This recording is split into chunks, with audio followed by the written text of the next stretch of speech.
the faces you're talking about, people are obviously disgusted at how horrible I look in person. and I can tell you why that is. It's because I wake up at 4:30 in the morning to do this show of mine, and it's been going now for a couple of years. But I am not going to be uncharitable to Bocho. I will not be talking about myself, which is what you did.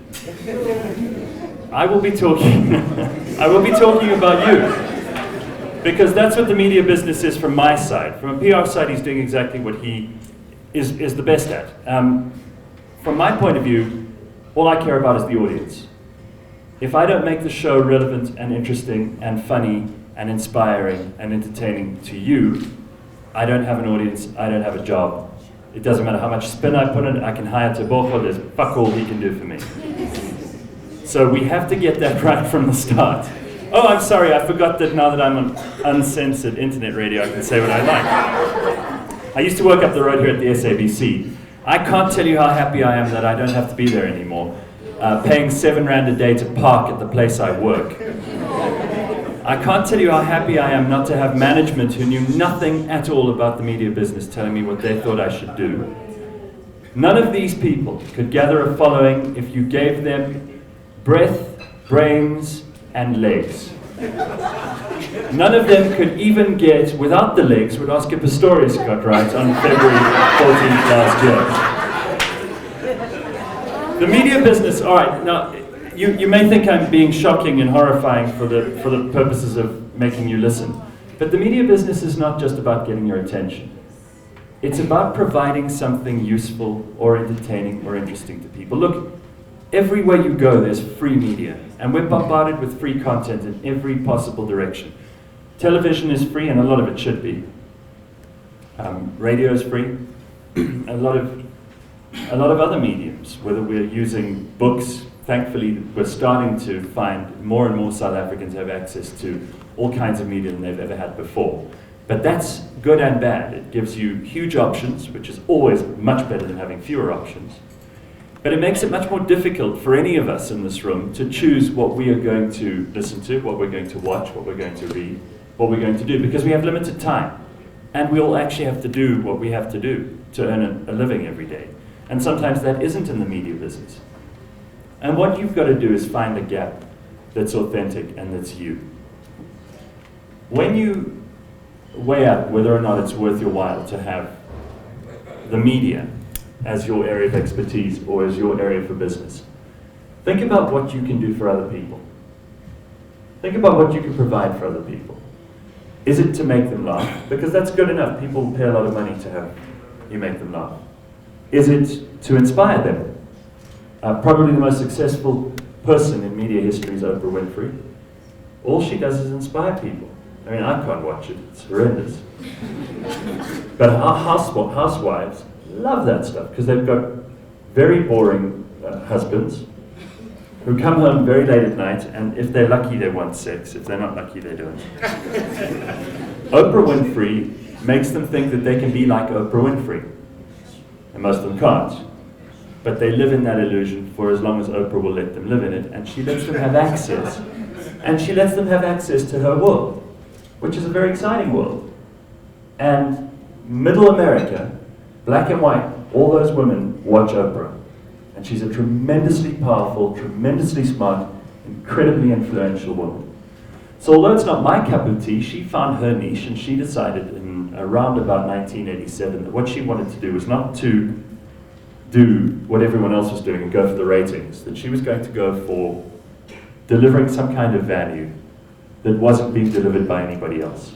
Because at that stage there were a lot of shows like Donahue and Jerry Springer, and shows that were doing crazy stuff. They were bringing like inbred white people on and making them fight and that kind of thing.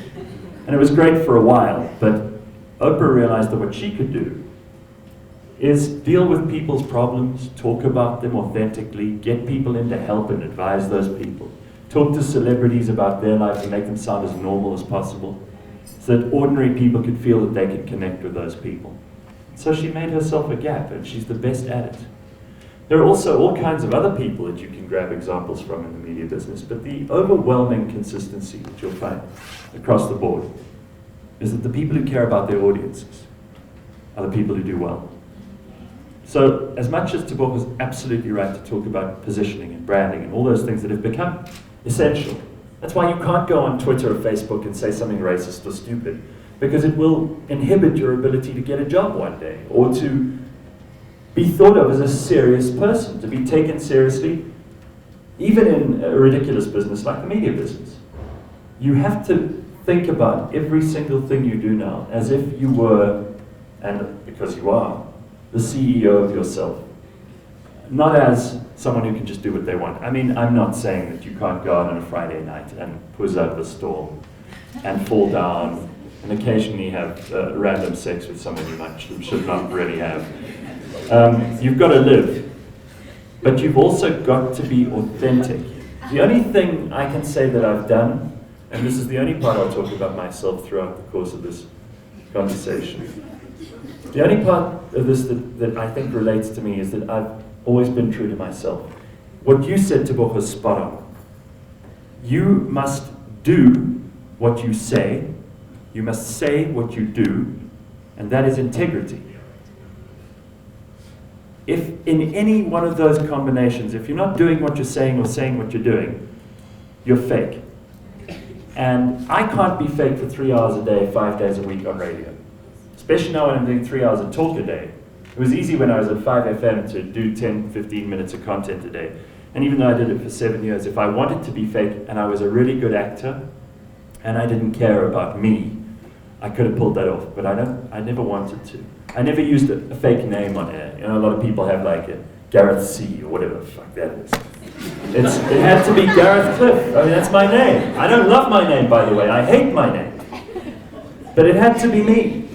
And you've got stories. Everybody in this room has got a story to tell. Everybody in this room has got some value to add. If you are true to yourself, please believe me, people will pay attention. Because that integrity shines through. And I'm not saying it shines through for me, but it shone through in the examples that Tebogo gave of Madiba. Of people like that, of incredible caliber. Just the kind of guy who he knew. I mean, he was sitting there in the most arduous circumstances for years. And I'm sure to him, sitting in that prison cell, he wished he could still be walking between Alex and the Joburg CBD, rather than in the quarry or in the cell. It gives you perspective, but he never ever changed who he was to suit an audience. He never changed who he was to get a deal. He never changed who he was to impress anyone. If I make enemies, if I upset people along the way, I don't want to make enemies, please believe me. I don't go around trying to upset people. But if I make an enemy along the way, it's probably because they don't like what I represent. They don't like who I am or who I want at my best to be. And those people are not going to be helpful to you anyway, so you've got to let go. But having that integrity is so important, and everything you do in the media business will be scrutinized. If you're a public figure, if you have 1,000 followers on Twitter, and listen, there are days where I wake up and I want to just delete my account on Twitter, because there are people on there who are just vicious and mean and negative, and nasty, downright horrible. And I think, why am I putting up with this? I don't need this. Then I realize, of course, as you will, that they're in the minority. They stick out because they're so obviously full of nastiness. And a lot of people would prefer to hide that nastiness because that's not being a psychopath. But you've got to realize also that other people's opinions only count if they can be used constructively. If you can do something together, their opinion counts. If you can do something positive for someone else, their opinion counts. If they can improve you by criticizing you, saying, you know what, you're not that funny, you're not that clever, you're not that interesting, and you go home and think about it and you analyze yourself and you go, they might have had a point, then that is good, not bad. But everything that just sounds like bigotry, racism, hatred, it is bigotry, racism, and hatred, and you can ignore it. And making a scene out of it is going to make you look more sensitive than you should be. So a lot of the time, what I'm trying to say is, there's going to be enormous positive energy behind you if you're doing good things. And if you're trying to do things for yourself, there's going to be tremendous amounts of support and positive. We live in a country which is a very positive place. This is not a negative country.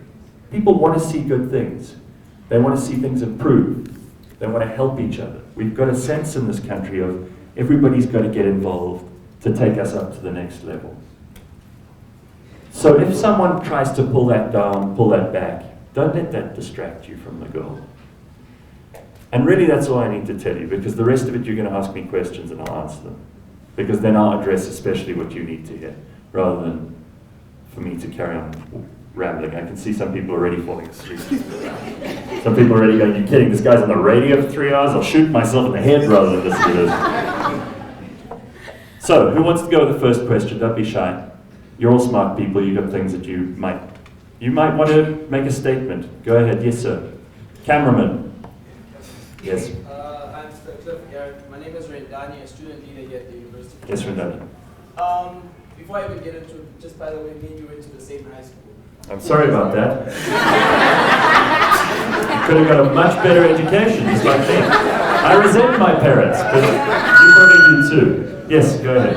It's a very simple question. It's based on media, and I mean, it's no hidden fact that there's a lot of unethical behavior when we talk about media. You know, because there's a lot of gaps and opportunities. When you talk about persuasion, you can do anything, you know, just to make a lot of money. How do you balance that out, especially when you're a young person getting into the media, especially when you're looking for the big gap, when you want to position yourself as a brand, but to remain ethical, especially as the opportunities come, because the unethical behavior doesn't necessarily start from the person who's getting into the industry. It's already up there. You're right. You know, so how You're right, but it's true for every industry, not just the media industry. There are a lot of sharks. There are a lot of people who will take advantage of everyone here. There are a lot of people who will try to get what they can out of you and give nothing back. And that's not business. You know, again, I'll go back to what I said right at the beginning. If you're not adding value for somebody, whether it's a listener, a viewer, a follower, a reader, if you're not adding that value for those people, then you're not in business. You're just a taker. And if you're just taking all the time, eventually the business will run dry. And you may make enough to survive for a couple months after everyone's turned their back on you, but you'll have made such bad decisions along the way that no one will want to work with you anymore. So what I would do is do exactly what I just said about being true to yourself, whether it's on radio or on television, and that is to have that integrity. Ask yourself every step of the way, what do I do here? What is true to me? If it feels like there's a big offer of a lot of money on this side, but it would mean you have to change, or you have to change the relationship you have with the people you need to do business with, and you decide to take the money rather than those relationships that you hold dear, you lack integrity. You probably make a lot of money, drive a fast car for a while, but you'll end up dying alone, or at very least, you'll become less and less successful as the gradient carries on. If you stick with the things that you believe at the beginning that made you get to where you want to be, and hopefully everybody's on their way up that ladder already, then you can't go wrong. And don't worry about the people who are flash about these things. The media business pays terrible money. This is the truth nobody tells you. The only television job in this country that pays, if you're an actor, is soap operas, and it doesn't pay well. People who are on Generations and Sierra Leone can't afford houses. I'm not being horrible, that's the truth, you can ask them. They can't afford to pay their bond. There's no money in that. If you want to present a TV show, well, you're going to be replaced by some kind of animated character in about 3-4 years' time. It's a dead-end career. If you want to be a DJ, line up behind the 100,000 other people who have a pair of CD players and a couple of USB sticks and get in line. Because the only people who make money there are people like Fresh and Euphonic, and at the time when I was there, me, because you're on radio. They're not paying for you. They're not paying for you to play music. Nobody cares about the DJ at most parties. They're all drunk. So being a DJ is not a career prospect, even if you're really talented. Believe me, that sun is setting on that business. And I'm relieved I don't have to do gigs every Friday and Saturday night. I can actually spend time engaging with people like you rather than, hey, what did you say? I can't hear you over the music. Yeah, I'll have 3 more of those drinks. That's good. She's looking nice. Yeah. Stumble out of it and then drive home drunk and crash. So, in terms of radio, which is something I am excited about, what we've just done is I've just launched my own online radio station, which is not just an online radio station, because my show is also on TV. We're also doing a very interesting thing with a mobile partner, WeChat, where you can now get it on mobile. And really, this is the future, because if you don't have something on your phone, it doesn't exist. This is the one piece of equipment you carry with you wherever you go. Everyone in this room has a phone, right? Yeah. And everybody in this country has a phone, according to statistics. In fact, there are more phones than people in South Africa. I'm not making that up. Data usage went up 95%, Vodacom released in their report just 2 days ago. 95% more data is being consumed than last year. These are incredible growth rates because people are getting their music, they're getting their movies, they're getting their TV series, they're getting their communications with their friends, they're getting their naked pictures from their friends, and everything else on these things. So if you're not on here, you're not in the media business. You're in some old relic of the old traditional media that no one will be spending money on in 5 years' time. So it was important for me to get onto there. And because the internet is the future, for all content, and that all content eventually will have to be free, all of it, that is where we need to be if we want to be in the media business. If you sell music, if you're a music artist, a musician, your days are numbered. Unless you're prepared to offer it for free, and make money off performances, endorsements, merchandising. Those are the only places you're going to make money. Because selling CDs, who's bought a CD in the last month? Put your hand up. Well, Tebogo, he can afford to. But 99 to 199 to 299 Rand for an album that you could download for free illegally, please do me a favor. Someone teach Tebogo how to use the internet. So what's left for us in the media business is what I've started here, because on the first day, I said, I'm going to do my show from 6 to 9 in the morning. That's going to be what I do. We're going to make that commercially viable. There are lots of people who want to spend money because we've got an audience. I can bring an audience. If I bring an audience, people will want their product in that conversation so that they can sell it.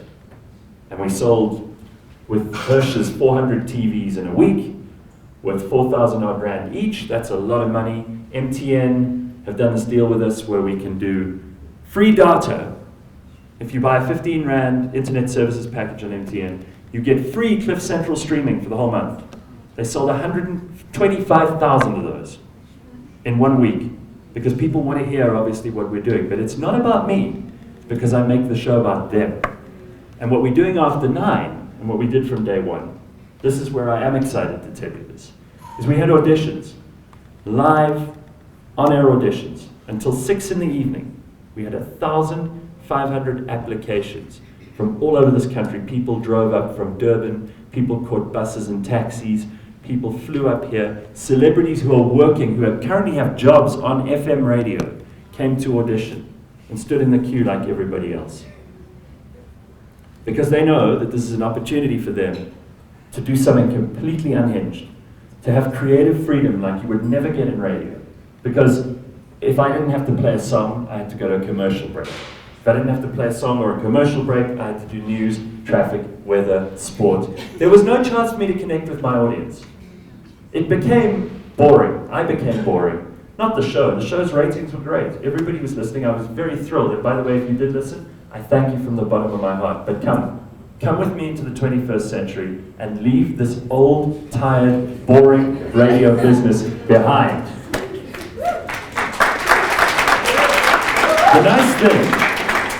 The nice thing for you is that what I'm building, there's no limit to how big we can make it. And I say we because all these people who auditioned, a lot of them showed the potential to be able to host their own shows, to be able to do things that have never been done on radio before.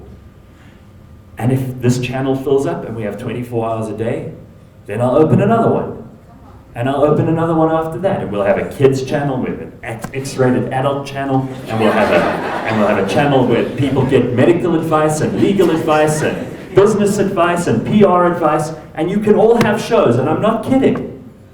This is something we're going to build, and I'm going to make this monstrous, not because I want to make money, but because South African listeners deserve a better option than all this over-commercialized nonsense they're listening to. So, what I'd like to do at this point is to thank and congratulate Renault, because without this kind of corporate sponsorship, these sorts of things don't happen. We can have this conversation. Maybe I'd talk to just the people at this table if I met them out one night. But the fact that we can all be in one place, hear from someone like Tebogo's experience, who's done what he's done, who's achieved what he's achieved, that we can share questions and answers as we will continue with in a moment. How much time do I have? Have I got another 5-10 minutes? Yes. Let's do some more questions. This is very important. So thank you, Renault. Yes, sir. This is off topic. Can I ask 2 questions? Who's Gareth Cliff, and where can I meet Leanne Moore? Leanne Moore, you probably find her at any bar right now. That's the time. Because she really is an alcoholic. People think she isn't, but there were days when she just got divorced and she was going through her hardest time where she would drink heavily and I would have to do the 6 o'clock news. So I'll answer your second question first. As for who am I? I mean, are you a cynic or whistleblower, pessimist? Look here, I've laid myself bare for over 12,000 hours on air, and I'm not going to be who I'm not. So if you've listened for even an hour or two, you'd have a pretty good idea of who I am. I'm cynical, but I'm also a very positive guy. I mean, when I say I'm cynical about most people's intentions. I'm especially cynical about politicians, because they really do put a spin on things, arriving in overalls and aprons. I mean, if you just dig under the surface, I had a really interesting hour-and-a-half interview with Julius the Friday before the elections. And I'm not saying this to drop names, he calls me from time to time, especially when something happens with me, like when I was arrested for speeding. He called me up and he goes, "Hello, Chief." Say, "Hey, Julius, how are you?" He goes, "Do you need a lift to the SABC tomorrow?" So I said, "Yeah, can you come and pick me up tomorrow at 4 a.m. It's too early." And then he laughs and he calls me back when I decided to resign from the SABC. He goes, "So you and me are both unemployed. Do you want to join the EFF?" So I asked him, "How do you know I'm not already a member?" Which he liked even more than any other answer I could have given him. But when you talk to him, you get a feeling like, and I really do believe, like, I think he has some good intentions. I think all politicians do. But I really think that politicians are parasites. Because what they do is they take the mandate that we supposedly give them, which is always close to like 50% of the country who vote, maybe 70 if you're lucky. But it's never everybody. So there's a lot of people in this country who really just don't even want to get their hands dirty by going to the ballot. I believe in democracy, I vote. But politicians take that and they go, now I'm going to be in the big time. And they think that's their window of opportunity to take what they can. All of them, the whole lot. I don't trust one single politician. You look at Lindiwe and Helen Zille this week, and it's just disgraceful the way people behave. And these are politicians, you know why they behave like that? Because they've never had a real job. That we pay for them. They're like our children that we never get out of the house. So if you ask me who I'm cynical about, it's politicians. The people of this country, good people, everybody wants a job, everybody wants to work, everyone wants to make a contribution. And of course, we all want to live well. So we want to buy things, we want to have a nice house to live in, a nice car to drive, because that makes the process of life a little bit less arduous. But never forget that it's about what you do for other people that gets you the money. And anybody who makes money overnight, doing some dodgy deal or whatever, please believe me, as quickly as it comes in, one day it goes. Am I wrong? You all know examples of people like this, I'm sure. I've seen them in my own life too. Another question, is that an okay answer? Were you happy with that? Did I leave too much out? Well, okay. You wanted to elaborate? No, just one. One? One word. One word. To describe myself, now I hate that question. It's a lazy question. Because if you can summarize yourself in one word, you're a very one-dimensional creature. I don't believe anyone here could use one word. If you said,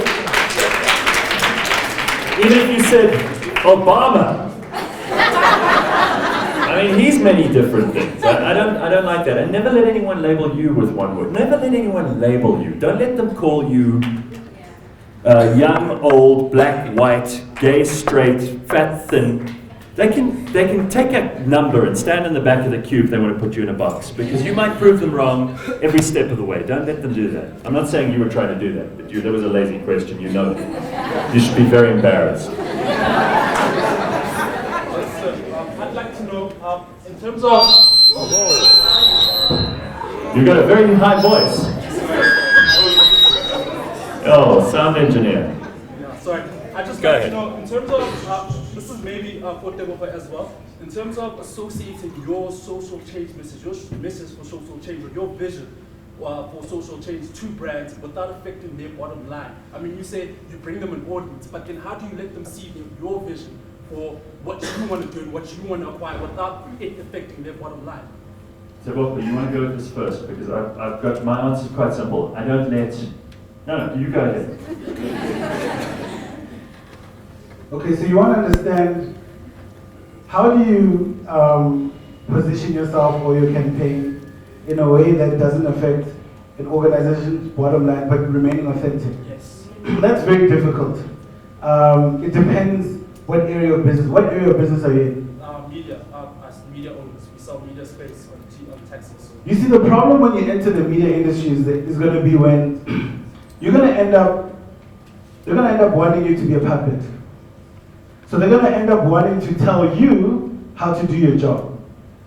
And it's very important for you to be able to convince them. You need to be very persuasive and convince them. But another thing, there needs to be principles that you live on, that you're not willing to compromise. And for an example, I'll be asked, let's say I do PR for President Jacob Zuma, and I'll be asked to say, that's not a real pool, it's a fire pool. If you're a person of integrity, you tell them, no, that's a pool. And you get fired. And you get fired. So that's my advice. No. I actually can't improve on that answer. It's exactly right. You're just going to find that balance. If there isn't a balance, if it makes you uncomfortable, get out. Say no to the money.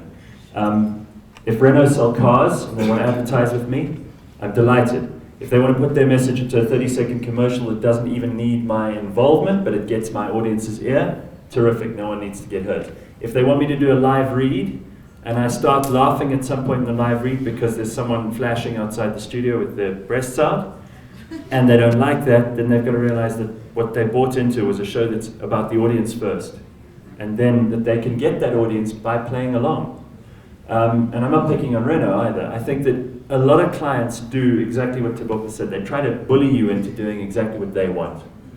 And you got to remind them that you know the audience. This is your audience. You know the advertising business. That's what you do. They don't know the advertising business. They can convince you they know your audience better than Sure you. they can. And then you can say to them, well, in that case, why are you even here? Because you don't need me.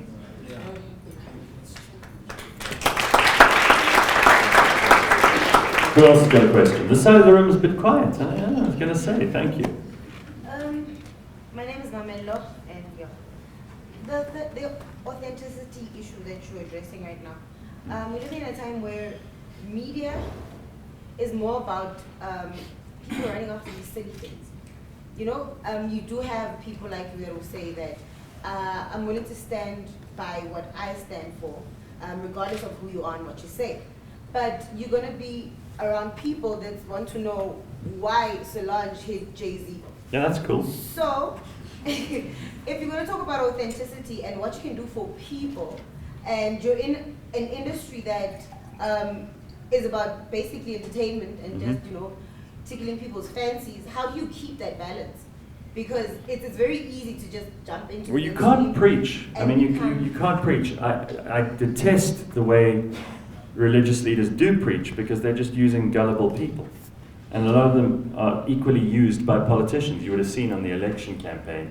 Religious leaders were everywhere, doing what they're best at, keeping their flock in order, herding people around like sheep, and the politicians were given access to these audiences, and they believed every word of it, and then they just do exactly what they're told. And I think it's sad. My audience I've never underestimated. So if they tell me something's interesting, I take it seriously. If they want to talk about Beyonce and Solange and Jay-Z, and let's face it, that is entertaining. Even to a CEO, it can be funny. It's interesting too because it's about people. But you can never do just one thing. You can never just be a vapid person who talks about entertainment news and gossip and celebrities.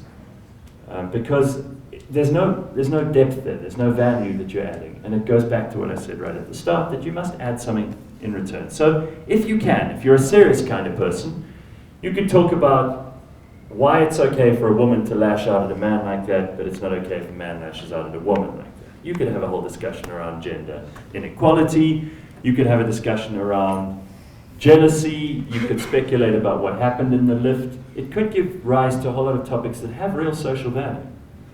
But you've got to be willing to peel off the layers of the onion to do that. And you've got to know that if you do that, you've got to keep being entertaining, so that you can people who don't really want to get into any heavy stuff, you've got to keep them there. But you've also got to give the people who want more. Because most of us are hungry for more info, we're hungry for more knowledge, more wisdom, more value. So we've got to give that value too. So if you're just going to go, ha ha ha, Solange, Beyonce and Jay-Z, did you see them in the lift? Wow, that was really funny. And then you play a song. If you talk about it though, you go, I wonder what really happened there. And you go into what you think, and you take a couple of calls, and some people say, oh, well, he cheated, or why didn't Beyonce help him? Why didn't she get involved? And you ask, you say to the audience, is there a possibility that you wouldn't stand up for your man if your sister started attacking him? What could your sister do? And what could your man do that could have you just stand back while they go at each other like that? And you start talking about stuff like that, it really gets interesting. And you can bring in politics and religion and sex and human relations and business. I mean, what's interesting to me too about these people is that here you have this power couple. We all idolize them. I mean, who wouldn't want to be Jay-Z or Beyonce? And there they are having a fight just like two people in Hillbrow tonight. It's like, I mean, who hasn't been in a situation like that? You know? I hope that helps, but it's peeling the layers off. It's making it relevant to your audience, because most people don't know Beyonce and Jay-Z. I mean, not personally. They don't know what happened. We're speculating. So if I don't make it relevant to you and ask you how you might relate to a situation like that, you're not going to carry on listening. Anybody else? Yes, sir. I want to ask both of you guys this. We are in a generation where us youth are just so talented and we've got so much to offer. And the problem with that is that we don't really know where to start, you know, because everyone is doing this. People are just popping like popcorn all over the show. How are you guys ensuring that you are driving in this message of authenticity, of being yourself, of integrity to other people who are aspiring to fill the shoes that you are filling, to be in the positions that you guys are in media? How are you guys ensuring that the new generation that is coming after you guys is going to be developed from you? Well, step number one, we're here tonight, right? Yeah. Got to start somewhere. But it's in doing, it's what you do. He said it earlier, it's what you do, not what you say. So just do it, demonstrate to people that it's possible. I was producing, I first of all got fired on campus radio, which is not surprising because I've done a lot of outrageous stuff, so I got fired. I went to 702 and I said, I'll take any job. And they put me on to be the early morning producer for John Robbie. It's the worst job I've ever had in my life. I had to wake up at 2:30. I had to read through all the newspapers. I had to put it into a couple of pages for him. He'd come in grumpy at 3:30. He'd say, well, what are we doing on the show? What are we doing here on the show? I didn't like working with him. He's an angry man. He's got no sense of humor. I'd give him stories about a baboon-proof rubbish bin that some guy invented. And he'd go, I can't be interviewing a guy about a baboon-proof rubbish bin. And I'd say, but it's entertaining. And he'd go, no, it's not. I want to speak to a government spokesperson about the white paper before Parliament. And I'd think, Jesus, your poor listeners. But it taught me, and I earned like $2,500 a month. Didn't even cover my petrol. You got to start somewhere. And eventually, they put me on at midnight, and I had to do midnight to 4 with people committing suicide and drunk people phoning in, and mentally ill people calling in and saying they're going to come and kill me at the studio, and wives who just walked in on their husband cheating on them, and it's like these real stories, and that was awesome because I could do anything I wanted. That's why I've started what I've done now, because that was good radio. Everything in between was commercial, and I had to do this, and I had to do that, and at this time we had spot breaks, and at that time we had to play 3 songs. Here I had to interview this person. If I don't want to interview someone now, they walk in, I go, so tell me about yourself. If they're not interesting, I say, well, it's been very nice talking to you, you can go now, after one question, and they don't know, they think that's all I was ready for. But the audience know that that's what we do. We get rid of someone if they're boring. I think that the hardest part about being young and talented is that you've got all these dreams and these ideas, and every step of the way someone's going to try and tell you why it's not going to work. Please don't believe them. Don't give in to that nonsense. If you really think you can do something different, and I don't doubt that there isn't amazing talent right here around every table, please don't let someone talk you down. If you want to shoot monkeys out of a cannon, if you want to get a support group together for people with really big tits, do whatever you want to do. And don't let them throw you off because they say to you, no one will pay for that. The media world is becoming more and more democratic, thanks to the internet. And remember, government can't tell us what to do anymore, like it did in the 80s under the old regime. They've let that genie out of the bottle. Madiba knew what he was doing. They knew what they were doing when they wrote this constitution, and they gave us freedom of expression. Our generation will never be told what to do again. This is great. We must hold on to that. We've got to keep fighting back against any encroachment on our freedom of expression. Today we had Julian Assange, who's the founder of WikiLeaks on Cliff Central. He's holed up in the Ecuadorian embassy in London. This guy he founded WikiLeaks. He goes in on the internet, he hacks into the US government's computers, the South African government's computers, and he finds those documents they don't want us to see, and he puts them on the internet for all of us to see. They've let that genie out of the bottle, it's never going to be put back in. You can't squeeze it back in. Freedom of expression is ours. Don't ever let anyone tell you what to think. Don't ever let anyone tell you what to say. And if you have a dream, don't let anyone tell you it's rubbish. Please. On that note, I'm going to finish and hand over to Bobo to ask the same question. Thank you.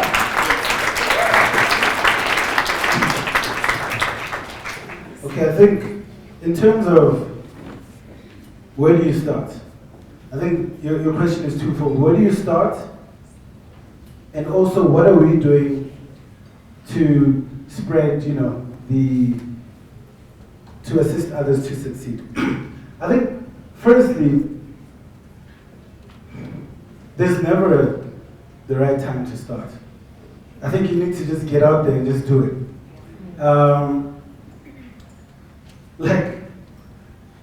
Let me talk about myself quickly. Sorry. The decision to go and campaign for SRC, I never, to be honest, I didn't want to become an SRC member.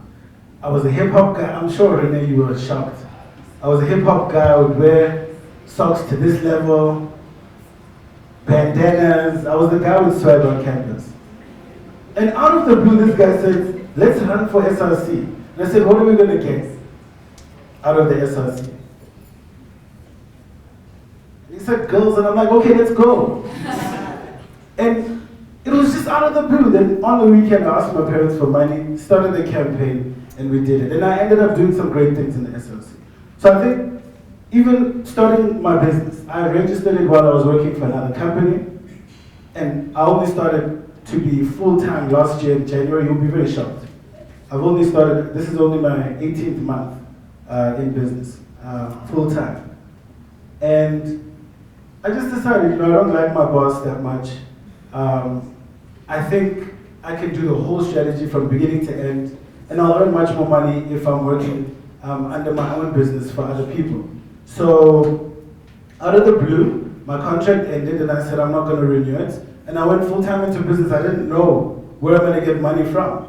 But if you look at the level of risk and you look at the level of reward, I mean, there's no limit to how much you can fail or how much you can succeed. So just go for it. In terms of what are we doing to give back, I think for me, I don't want to change, I'm not going to try to change the world. I can't. I don't have the resources. I don't have the time. I'm not smart enough to change the whole world, right? But there's one thing that has benefited me a lot in life, and that's reading books. And I started reading a book in, say, 2012, and all I'm saying is pick up a book and read for leisure. I wasn't aware, and while we were getting tens and thousands of followers, I wasn't aware that reading for leisure is actually the single most important indicator of a teenager's future success. I wasn't aware of that. I just knew that reading is highly beneficial and people don't read enough.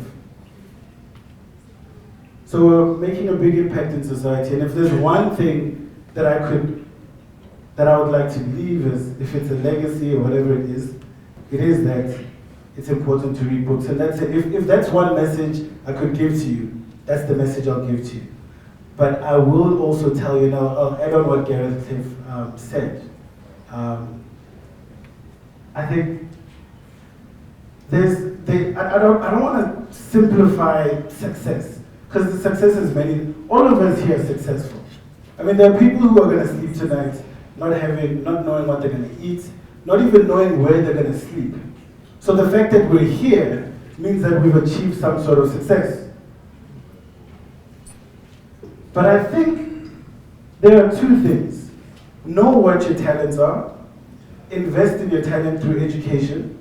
Invest in your talent through skills development and gaining experience in the industry, even if you have to do it for free. And then, I think, if you don't give up after investing in yourself, there's a 95% chance that you'll succeed. Because there were months where I didn't know how I'm going to pay my rent. There were months where they wanted to repossess my car. Now, I mean, the guys who wanted to repossess my car offer me more credit. You know, so that's what I'll say. I'll say invest in your talent.